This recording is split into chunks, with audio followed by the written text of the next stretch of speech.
बच्चों सवाल नंबर 11 से स्टार्ट करेंगे। ये सवाल स्क्रू गेज पर पूछा गया है। इन्होंने कहा कि एक स्क्रू गेज है जिसकी मेन स्केल रीडिंग 0 मिलीमीटर है, circular scale reading 52 division. Least count इन्होंने इसका दिया है 0.01 मिलीमीटर, मतलब जो होता है वही दिया है। डायमीटर ऑफ वायर आपसे पूछा है, तो main scale reading plus circular scale reading multiplied with least count, ये आपका स्क्रू गेज की रीडिंग होती है। और ये 0 दिया है, सर्कुलर स्केल रीडिंग दी है 52 और लीस्ट काउंट है 0.01, मतलब 0 प्लस 0.52 और आंसर 0.52 मिलीमीटर इसका होगा। जी हाँ, 0.52 मिलीमीटर। लेकिन यहाँ पर इन्होंने एक क्या खेल खेला है कि इन्होंने जो आपको ऑप्शंस दिए हैं वो सेंटीमीटर में दिए हैं। तो बच्चा जल्दी में अगर होगा तो यहाँ पे केयरलेस हो गया होगा और वो 0.52 टिक कराएगा, जबकि वहाँ पे ऑप्शन में लिखा हुआ है सेंटीमीटर। उन्होंने लिखा हुआ है 0 पॉइंट क्या क्या ऑप्शन है, एक ऑप्शन है 0.52 सेंटीमीटर, एक ऑप्शन है 0.052 सेंटीमीटर। ठीक है जी, तो यहाँ मैंने कहा अगर बच्चा जल्दीबाजी कर गया तो वो गलत ऑप्शन टिक कर जाएगा, क्योंकि 0.52 तो मिलीमीटर है। अगर सेंटीमीटर में टिक करना है तो 0.052 सेंटीमीटर टिक किया जाएगा। समझ गए? तो इजी है, लेकिन स्क्रू गेज सब बच्चे नहीं पढ़ते। एवरेज की कैटेगरी में इसलिए डालूंगा क्योंकि मैंने कहा कि मैं ओवरऑल कट ऑफ क्या जाएगी इसको ध्यान में रख के यहाँ पे पेपर को एवरेज या इजी कह रहा हूँ। ये टॉपिक सारे बच्चे नहीं पढ़ते हैं, छोड़ देते हैं बच्चे, इसलिए इसको मैंने एवरेज कहा। ये सब पढ़ के नहीं गए होंगे। इसके बाद क्वेश्चन नंबर 12, जो कि बहुत ही इजी कैटेगरी में मैं कहूँगा इसको, सवाल को। इन्होंने क्या किया है कि एक प्रिज्म दे दिया है, तो इसमें यहाँ पे देखो ये रे इस तरह से नॉर्मल आई है। जो रे किसी सरफेस पे नॉर्मल आती है वो बिल्कुल डेविएट नहीं होती, इसलिए सीधी चली गई होगी। ये एंगल 60 दिया है, तो बच्चों ये वाला एंगल जो है वो 30 होगा। ये 30 है और ये देखो 90 है, तो ये एंगल 60 होगा। और अगर ये एंगल 60 है तो फिर ये एंगल 30 होगा, और यही है एंगल ऑफ इंसिडेंस। इसके बाद कहा जाएगा म्यू1 sine i is equal to म्यू2 साइन आर। सीधा स्नेल्स लॉ लगाना है। तो रिफ्रैक्टिव इंडेक्स √3 दिया है, sine i, angle of incidence की वैल्यू 30 डिग्री, और बाहर एयर है, और आर आपसे पूछा गया, एंगल ऑफ इमरजेंस आपसे पूछा गया है, साइन 31/2, तो साइन आर √3/2, और साइन की टेबल में साइन 60 की वैल्यू है ये, तो sine 60 is equal to sine r, मतलब जो एंगल है वो 60 डिग्री आएगा जिस पर कि ये रे बाहर निकलेगी, एंगल होगा 60 डिग्री। तो इजी कैटेगरी में जाएगा बच्चों ये सवाल। ये था सवाल नंबर 12। इसके बाद पोटेंशियोमीटर का एक बहुत ही बेसिक सा सवाल, पोटेंशियोमीटर का एक बड़ा बेसिक सा सवाल है, क्वेश्चन नंबर 13। इसमें इन्होंने कहा कि एक सेल जो कि 1.5 वोल्ट की है वो 36 सेंटीमीटर पे बैलेंस हुई। तो बच्चों किस फॉर्मूले पे बेस्ड है? एकदम फॉर्मूले पे बेस्ड है, इजी कैटेगरी में जाएगा। E इज इक्वल टू के l, E is equal to के एल जो फॉर्मूला होता है उस पर बेस्ड है। यहाँ पे आप कहोगे कितना EMF है 1.5, पोटेंशियल ग्रेडियंट और बैलेंसिंग लेंथ है 36, इक्वेशन नंबर 1। उन्होंने कहा अगर मैं बैटरी 2.5 की लगा दूं तो क्या होगा, तो E इज इक्वल टू के एल अगेन, और बैलेंसिंग लेंथ आपसे पूछी गई है। इक्वेशन नंबर 2 आप डिवाइड कर दीजिए, left hand side upon left hand side, 15/25 is equal to right hand side upon right hand side. बेटा 5 से जब ऊपर नीचे करोगे तो L की वैल्यू आ गई 36 इंटू 5/3, तो L आपके पास आ जाएगा 60 सेंटीमीटर में। देखो जरा ऑप्शन है क्या? L is equal to 60 centimetre. जी हाँ बिल्कुल, L is equal to 60 centimetre, easy category में जाएगा। E इज इक्वल टू के एल, एकदम बेसिक है। इसके बाद question number 14, I will say this is a good problem, it's a good problem. वैसे इसको मैं कहूँगा अबव एवरेज, है ना, क्योंकि नीट एग्जाम के हिसाब से इतना थोड़ा सा सोचने के लिए दे दें। तो वैसे हर सारी किताबों में दे रखा है ये सवाल, लेकिन अच्छा सवाल है। अबव एवरेज मैं कहूँगा, मतलब इतनी जल्दी से, क्योंकि पेपर लेंथी भी था, मुझे नहीं लगता कि कैलकुलेशन इतनी जल्दी से कोई बच्चा कर पाया होगा। इन्होंने कहा कि एक ऑब्जेक्ट है जिसको s हाइट से रिलीज हमने किया है, तो इसका मतलब उसकी एनर्जी कितनी रही होगी? Only mgh। ये पोटेंशियल एनर्जी थी, ठीक है। रिलीज किया है तो काइनेटिक एनर्जी 0 थी, और पोटेंशियल एनर्जी mgs, और एनर्जी तो कंजर्व रहेगी। तो जब ये इस नई पोजीशन पे भी आ गया तो इसकी काइनेटिक एनर्जी और पोटेंशियल एनर्जी का सम इतना ही होना चाहिए। इसकी काइनेटिक एनर्जी और पोटेंशियल एनर्जी का जो सम है वो उतना ही होना चाहिए जितना शुरुआत में था। तो शुरुआत में टोटल एनर्जी mgs थी। तो वो ये कह रहे हैं कि kinetic energy 3 times of potential energy है यहाँ पे, तो इसकी जगह लिख दिया 3u, इसकी जगह लिख दिया u and that is mgs। तो यहाँ से 4u की जो वैल्यू है वो आ गई है mgs, 4u की वैल्यू, जहाँ u को मैं लिख सकता हूँ mgh is equal to mgs, mg से mg cancel, h is equal to s/4, h is equal to s/4। और देखिए इन्होंने 3 ऑप्शन ऐसे दिए हैं जिसमें h is equal to s/4 है, मतलब लेंथी बनाया है पेपर, पूरा ही सॉल्व करना पड़ेगा। और आगे वो पूछ रहे हैं कि इन्होंने ये भी कहा कि इस जगह पार्टिकल की स्पीड कितनी होगी। तो बच्चों काइनेटिक एनर्जी इस मोमेंट पे उन्होंने कहा 3 टाइम्स ऑफ पोटेंशियल एनर्जी है, 3 टाइम्स ऑफ पोटेंशियल एनर्जी। और पोटेंशियल एनर्जी कितनी आ गई है mgh। इस मोमेंट पे kinetic energy 3 times of potential energy है। Kinetic energy is half mv² which is 3 times of mg। h आपने निकाल दिया है s/4, m से m को कर दिया कैंसिल, और ये 2 तो फिर ये भी 2, तो v² is equal to 3gs/2। तो v की वैल्यू √3gs/2। तो आप वो ऑप्शन चूज करेंगे जिसमें h को s/4 दे रखा हो और v को √3gs/2। और देखो कितनी नालायकी कर रखी है, √3gs/2 भी एक ऑप्शन दे रखा है और √3gs/2 भी एक ऑप्शन दे रखा है। मतलब बिल्कुल ये सोच समझ कर नीट का पेपर इस बार फिजिक्स में बनाया गया है कि जो कट ऑफ है वो हम फिजिक्स से ही डिसाइड करवाएंगे।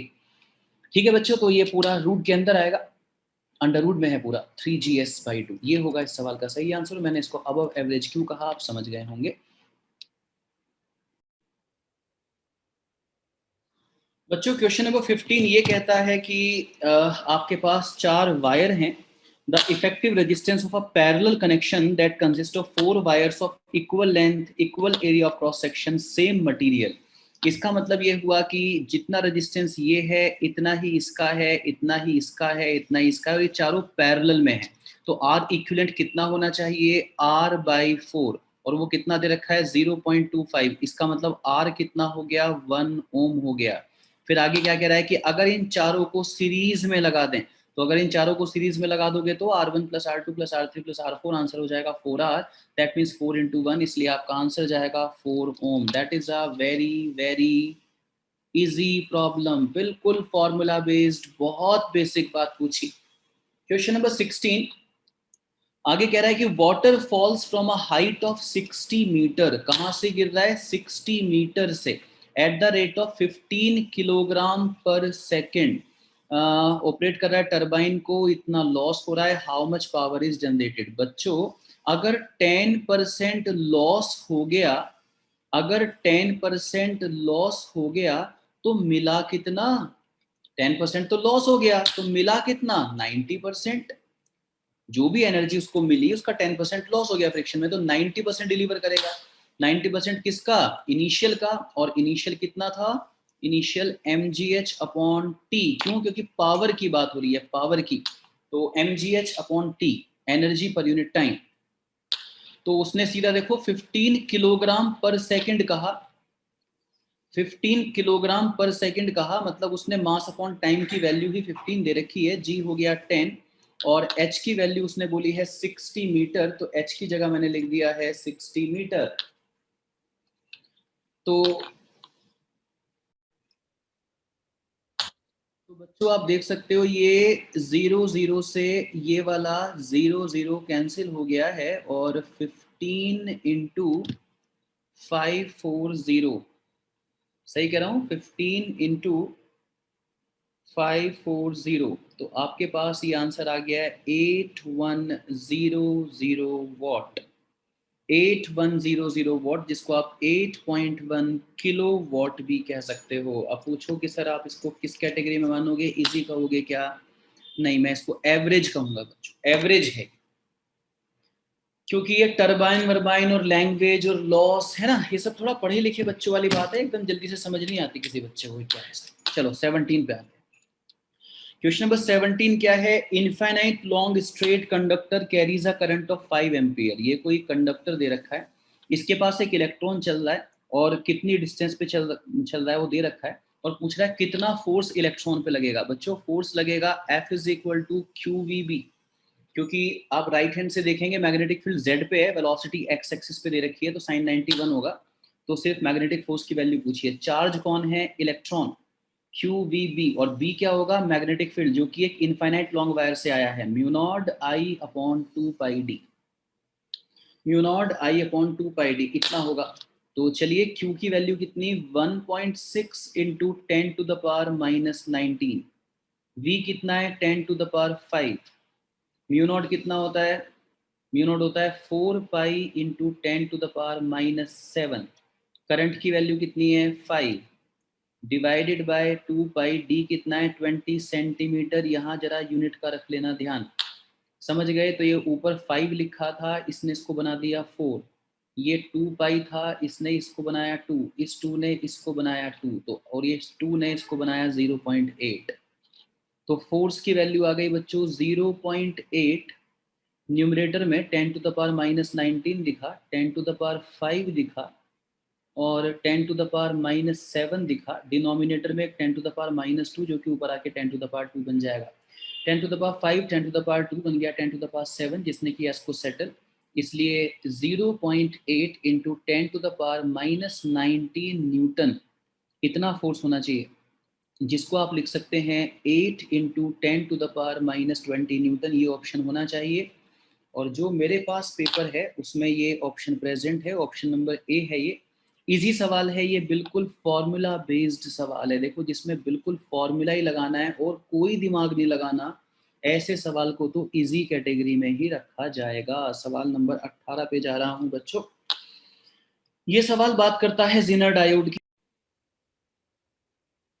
Consider the following statement a and b. तो जो स्टेटमेंट ए है बच्चों, ये वाला स्टेटमेंट ए, ये ज़ेनर डायोड की बात कर रहा है। A zener diode is connected in reverse bias और used as a voltage regulator. मतलब ये स्टेटमेंट एकदम ठीक है, इसका पहले वाला। ज़ेनर डायोड को रिवर्स बायसिंग ही दी जाती है और ये वोल्टेज रेगुलेटर का ही काम करता है। और दूसरी बात इसने क्या कही है? पोटेंशियल बैरियर पे कुछ बोल रहा है। The potential barrier of PN junction lies between 0.1 to 0.3 volt. ये कह रहा है कि किसी पीएन जंक्शन का जो पोटेंशियल बैरियर है वो इस रेंज में लाई करता है। देखो अगर आप मेरे से पूछोगे कि सर किस रेंज में लाई करता है, तो देखो मैं कहूंगा 0.6 से 0.7 वोल्ट, 0.6 वोल्ट से 0.7 वोल्ट इस रेंज में लाई करता है, या 0.3 से 0.35 वोल्ट भी होता है, डिपेंड करता है कि वो सिलिकॉन का बना था या जर्मेनियम का। जैसे ये जो है ये सिलिकॉन के लिए है, ये सिलिकॉन के लिए है, और ये जर्मेनियम के लिए है। और यहाँ तो आप देखिए कि इस रेंज में तो आया ही नहीं है, 0.1 तो इसने गलत ही कह दिया। तो मैं कहूँगा दूसरा स्टेटमेंट फॉल्स है, मतलब पहले स्टेटमेंट को तो मैं ट्रू कहूँगा और दूसरे स्टेटमेंट को मैं फॉल्स कहूँगा। तो मैं ऐसा ऑप्शन चूज करूँगा जिसमें लिखा होगा कि पहला स्टेटमेंट सही है और दूसरा स्टेटमेंट गलत है। इसलिए मैं इस सवाल को किस कैटेगरी में डालूंगा? ये अबव एवरेज कैटेगरी में जाएगा, क्योंकि इतना डेटा बच्चे को याद होता नहीं है कि पोटेंशियल बैरियर की वैल्यू कितनी होती है। इसलिए इसका पहले वाला ऑप्शन तो आसान था, लेकिन जो दूसरा स्टेटमेंट इसने बोल दिया इसकी वजह से सवाल अबव एवरेज कैटेगरी में जाएगा। इसके बाद सवाल नंबर 19 पे आ जाते हैं, जरा पढ़ते हैं क्या है। वो कह रहा है कि स्प्रिंग है जिसपे अगर 10 न्यूटन का फोर्स लगाएं तो उसमें चेंज इन लेंथ 5 सेंटीमीटर का आ जाता है। तो इसका मतलब F is equal to KX अगर आप लगाओ तो F है 10 न्यूटन, K की वैल्यू आप यहाँ से निकाल सकते हो, X है 5 सेंटीमीटर, जरा यूनिट का ध्यान रखा करो। K is equal to 10 upon 5 into 10 to the power minus 2, तो 10 टू द पावर माइनस 2 ऊपर जाके 100 बन जाएगा, तो 1000 अपॉन 5, तो K की वैल्यू हो गई 200। यहाँ से K उसने आपको ये दे दिया। आगे कह रहा है कि अगर हम इस स्प्रिंग के साथ एक मास 2 kg कनेक्ट करके और उसको ऑसिलेट कराएं तो टाइम पीरियड कितना होगा? तो बच्चों टाइम पीरियड होगा 2 pi under root m by k, एकदम फॉर्मूला बेस्ड सवाल है। तो 2 पाई अंडर रूट मास की वैल्यू होगी 2 और k की वैल्यू होगी 200, तो इसलिए आप इसको कहेंगे 2 pi multiplied with 1 upon 100 under root में, मतलब 2 pi 2 into 3.14 divided by 10, 6.28 divided by 10, that means 0.628, 0.628 इसका आंसर जाएगा। एक बार मैं कैलकुलेशन दोबारा देख लूं। T is equal to 2π√m/k, mass की वैल्यू है 2 kg और k की वैल्यू 200 ही आ रही है ना। F is equal to kx, F है 10 न्यूटन, k और x है 5 सेंटीमीटर, तो k हो गया 10/5 इंटू 10⁻²। जी हाँ, 1000/5 200 ही आ रही है। तो m/k किया 2/200, तो 1/100 आ गया अंडर रूट में 1/10, तो 2π/10 मतलब 6.28/10, 0.628। और जी हाँ, ये ऑप्शन अवेलेबल है। तो जो पेपर मेरे पास है उसके हिसाब से ऑप्शन नंबर ए। आप कहेंगे सर किस कैटेगरी में डालोगे, तो मैं कहूंगा कि ये इजी कैटेगरी का सवाल है, क्योंकि ये बिल्कुल फॉर्मूला बेस्ड है। जिस सवाल में फॉर्मूले के अलावा कुछ ना करना हो, थोड़ा भी दिमाग ना लगाना हो, मैं कहूंगा इजी कैटेगरी है। Question number 20। क्वेश्चन नंबर 20 कहता है कि the electron concentration in n p type semiconductor is same as hole concentration in a p type semiconductor. एक सेकंड, थोड़ा सा ब्लर्ड इमेज मेरे पास है, मैं जरा फोकस करके देख रहा हूँ। Electron concentration in N type semiconductor, तो एन टाइप सेमीकंडक्टर में जितनी इलेक्ट्रॉन कंसंट्रेशन है, पी टाइप सेमीकंडक्टर में उतनी ही होल कंसंट्रेशन है। An electron concentration in a p-type semiconductor is the same as hole concentration in a p-type semiconductor. An external electric field is applied across each of them. दोनों को same electric field दे दिया, इसको भी दे दिया और इसको भी दे दिया, सेम इलेक्ट्रिक फील्ड दे दिया। Compare the current in them, इनमें कंपेयर करना है करंट को। देखो बच्चों, ये कोई पी एन जंक्शन नहीं है, मतलब ये ऐसा नहीं है कि एक ही लेयर थी और उसी को पी और एन में कन्वर्ट कर दिया, कि आप ये लॉजिक लगा दो कि सीरीज में करंट सेम जो एक में होगी वही दूसरे में होगी। ऐसा तो नहीं कहा उसने पीएन जंक्शन है, उसने कहा कि एक पी टाइप है एक एन टाइप है, दोनों को ये इलेक्ट्रिक फील्ड दे दिया, ये बात कर रहा है। इसका मतलब ये हुआ कि पीएन जंक्शन मत मानो। अब मेरी बात सुनो, तुम लोग ये जानते हो कि इलेक्ट्रॉन की मोबिलिटी होल से ज्यादा होती है। इलेक्ट्रॉन की मोबिलिटी, इलेक्ट्रॉन का क्या मतलब होता है, कंडक्शन बैंड का इलेक्ट्रॉन, और होल्स का क्या मतलब होता है, ये वैलेंस बैंड में इलेक्ट्रॉन ही तो जंप कर रहे होते हैं, पहले बॉन्ड टूटता है फिर इलेक्ट्रॉन चलता है। इसका मतलब किसकी मोबिलिटी ज्यादा होती है, मोबिलिटी इलेक्ट्रॉन्स की ज्यादा होती है, इसलिए यहाँ पे कंडक्टिविटी बेटर होगी। तो मैं कहूंगा एन टाइप वाले में ज्यादा करंट आएगी, पी टाइप वाले में कम आएगी। क्यों? क्योंकि करंट भैया charge flow per unit time होती है, करंट होती है charge flow per unit time. देखो जब मोबिलिटी ज्यादा होगी ना, मोबिलिटी ज्यादा होगी तो ज्यादा फ्लो होगा चार्ज, तो इलेक्ट्रॉन का फ्लो यहाँ पे ज्यादा होगा। सेम इलेक्ट्रिक फील्ड के लिए उतना होल का नहीं हो पाएगा, वैलेंस बैंड के इलेक्ट्रॉन उतना फ्रीली नहीं चल पाएंगे जितना एन टाइप में चल पाएंगे, मतलब कंडक्शन बैंड के चल पाएंगे।